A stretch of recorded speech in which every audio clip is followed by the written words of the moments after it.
EOE, or eosinophilic esophagitis, fancy term, is a very common condition we are seeing now in the GI world. In the past, it used to be a condition that was exclusive in the pediatric population. But as we become more adept and knowledgeable about this condition, we are seeing more and more patients with this. So what exactly is EOE?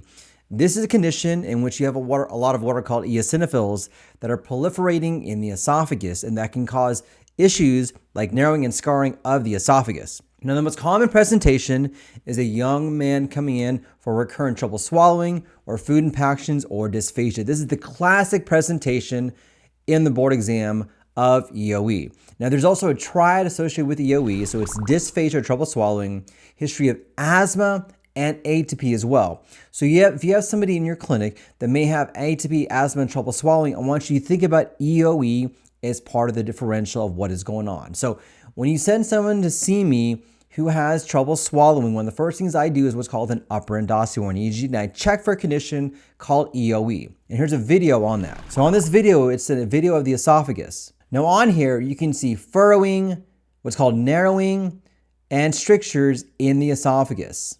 Now, this gives me a clinical clue that this patient may have EOE, but it's not a definitive diagnosis. So what we typically have to do is we have to take biopsies all throughout the stomach, so the small intestine, the stomach, and the esophagus. And we do this for two main reasons. Number one, we want to rule out a comprehensive eosinophilic gastroenteritis problem, so a complete eosinophilic problem, but also we want to rule in or rule out EOE. And the way we do this is not just based on how it looks, so that initial look will give me a clue, but we actually take biopsy of the esophagus and we check for how many eosinophils that are there. Now, you must have greater than 15 eosinophils per high power field. It's got to be 15. That's what the recommendation is. So 14 doesn't count, but 15 does. And if you have that, then you have your diagnosis of EOE. So what do we do? So if they're having trouble swallowing, I'll go ahead and dilate the esophagus at that time and get that fixed. But once they've been dilated, we need to put them on maintenance therapy. And for some people, that may be acid-reducing therapy. For others, it may be dietary changes, or maybe a combination of the above.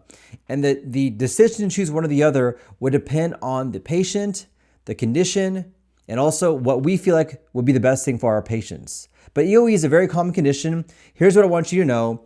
Young men, dysphagia, think about EOE, send it to us, see if they have any issues when it comes to asthma and atopy, so we can hopefully get them taken care of.